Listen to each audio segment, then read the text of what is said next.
Snapchat. Really? Yeah. What about you, Project Nightfall? Snapchat. What about you, Mitchell? Wow.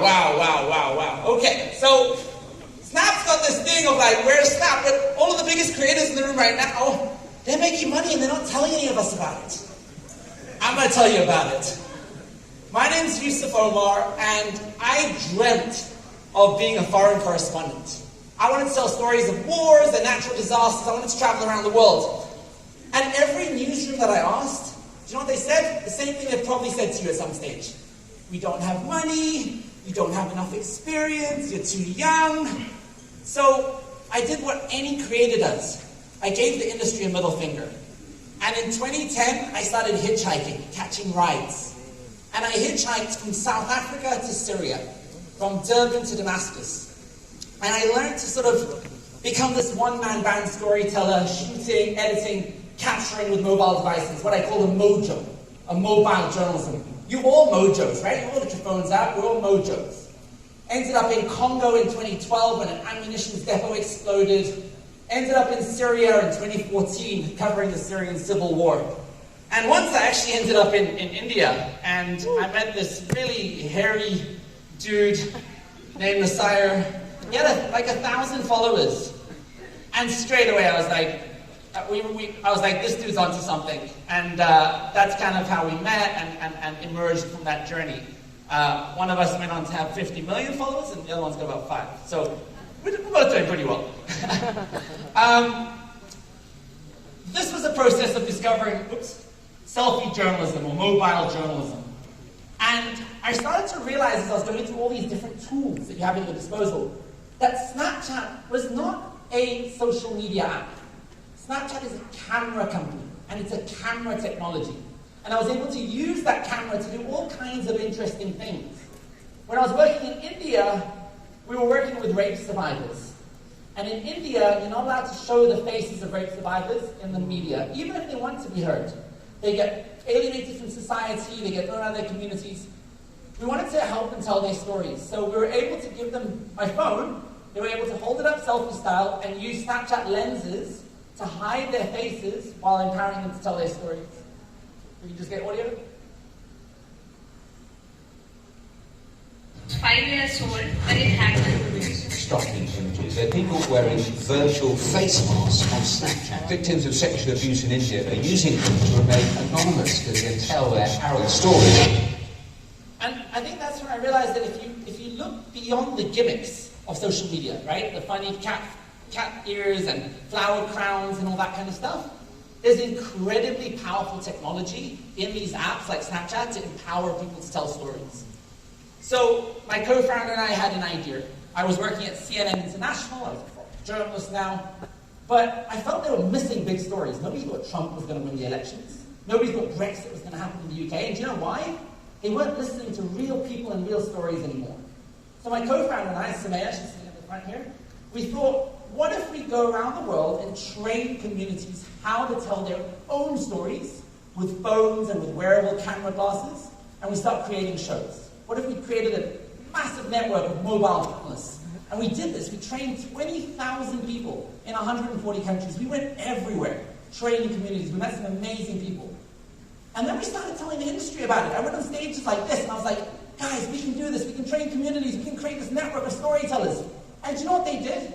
They laughed at us. They literally laughed at us. The editor of the BBC, Nick Robinson, political editor, this is what he said after I said exactly this. This isn't journalism. I would die rather than do it. I don't want to watch it either. Curating selfies isn't journalism. Whoa! Curating selfies isn't journalism. Right now, the president of Ukraine is delivering us news with selfie videos, right? On the ground, he's giving us... And they're so afraid. They're so afraid because they've held on to this monopoly on information, monopoly on power, and we are breaking it down so quickly, they don't know what to do. They have no idea. The floor is coming out beneath them. So, we just did it anyway, right?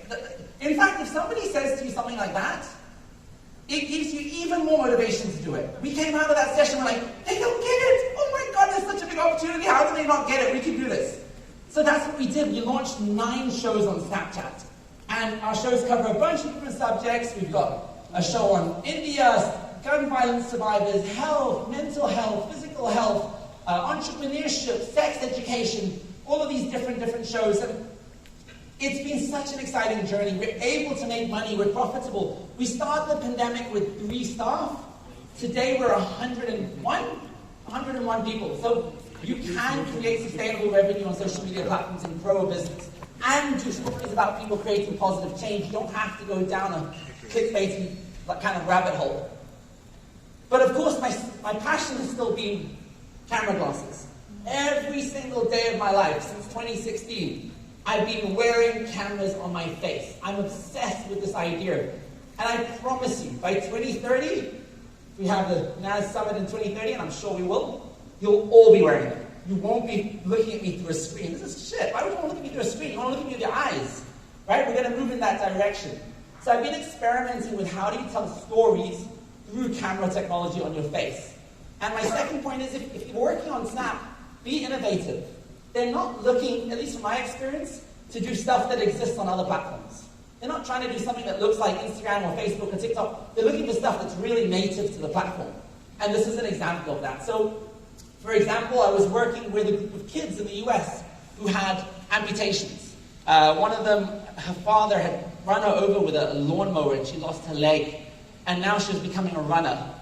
Another guy, he didn't have an arm and he was becoming an American football player. And there was a third one who was a baseball player without a hand. And just breathtaking stories. But ideally you wanted to capture it through their perspective, right? Through their point of view, through their eyes, to see what is life like for them. So basically we're able to get camera glasses out, put them on their faces, and tell stories through their eyes. Good job. Do you remember we found out that you were limb different, and the doctor told us that you would never play football? I'm Yusuf Omar, and I'm a wearable journalist. This week, I'm in America. And you know what's sick about a circular frame? It gets rid of the whole BS around vertical landscape. You can crop in a clean vertical, and you can flip into landscape. Everyone's always like, is the future vertical? Is it landscape? The future's round. Yeah. Right? It's like, I mean, our eyes don't see vertical landscape. Our eyes see in a big round frame. So I really don't think we should confine ourselves to these boundaries. When we're covering COVID-19, we started sending out dozens of glasses and putting them on people's faces. Does anyone here Filipino? Woo. So there's a particular kind of bakery or baking that Filipinos have. It's like a colorful bread. What do you guys call it? It's a very, very colorful bread. So basically there was this baker who was helping frontline workers. And he was baking this kind of bread. And again, through his perspective, we could see that journey. We weren't even there. This story of COVID-19 kindness starts with a baker. I 3. Oh, nice catch. Bags ready to go for the frontliners? I've made roughly 13,000 pieces of pandesal that I've donated to frontliners all over the Bay Area, pretty much all over the country. Is it yummy? I gotta try me some pandesal. And then finally, the most ambitious thing we tried to do on Snap is we did a show called First Person. Check it out, search it on Snap. And basically we looked at young people fighting to save the planet in the most innovative ways. Like, I met a woman in Tanzania who was training rats how to sniff out landmines so that farmers could get their land back. I met another story in Kenya about a woman who, you know, hair wigs, most wigs are actually made of plastic, and they only last for 3 weeks. If you go to Kenya, you'll see mountains of garbage piles of wigs. It's crazy. So I met a woman who was basically making wigs out of plants. All these amazing stories, and again, being able to tell those stories through their eyes, through their point of view. Our climate is running out of time. I'm Yusuf Omar, and I'm a wearable journalist. We tell stories with Snapchat spectacles through the eyes of extraordinary young people creating positive change as they fight to protect our planet. I've been to war zones, but this battle is different. We're looking at how toilets, robots, urine for rats, eating trash can save the planet. You're watching First Person! And in terms of Snap, like many platforms, what you'll find is solution-based storytelling, or what I like to call constructive journalism.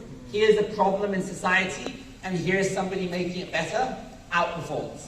If you do a story about a community that doesn't have water, not too engaging. Story that's found really innovative ways to deal with that problem, incredibly engaging. Even here in the United Arab Emirates, I traveled to Abu Dhabi, and I went to a house and met a Nigerian woman that had come here as a domestic worker. And when she arrived, she was kidnapped and forced into sex slavery. This will probably be edited out of this video. I don't care. So she was kidnapped, forced into sex slavery. Eventually, she was rescued, and now she was being taught skills so she could get a job here, so she could earn some money to simply get back home and be able to show her family that she made a living here.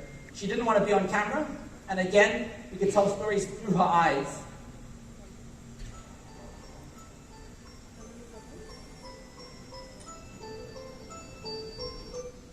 Now, the idea of wearable cameras and all that kind of stuff, it's so much more than just a POV shot. If you want a POV shot, you can just put a GoPro on your head, right? It's not a particularly unique idea. I want you to remember this. Over the next 9 years, your entire computing experience is going to move from the phone, which is where we predominantly are using our computers, to a pair of glasses. Everything is moving in that direction. And I'm happy to debate you guys about it in the after party. But we're all going to move to cameras on our faces, and we're all going to move to computers on our faces. What I'm wearing right now is an entire computer. I can see mushrooms in the sky. I can be chased around by a zombie on the streets. That's where we're heading, and it's so cool. I know you're thinking, oh, casino in your face. Not that at all. Subtle, not looking at the world through a mobile device. Now, if the world is heading in that direction, us as content creators have to be ready for that, right? Because suddenly we're not creating content on laptops or screens. We've got to be ready. And when we're thinking about digital strategies for Snapchat, it's a little bit like laying down train tracks. You don't build train tracks to where people used to live yesterday, and you don't build train tracks to where people live today. You build train tracks for where people are going to live tomorrow. And in the same respect, if you guys are coming up with a digital strategy for Snapchat, really try and understand where the future of technology and innovation is going so you can design content formats that resonate with that direction, that are moving in that direction. So, in order to kick ass in this world, which we're heading to in 9 years' time,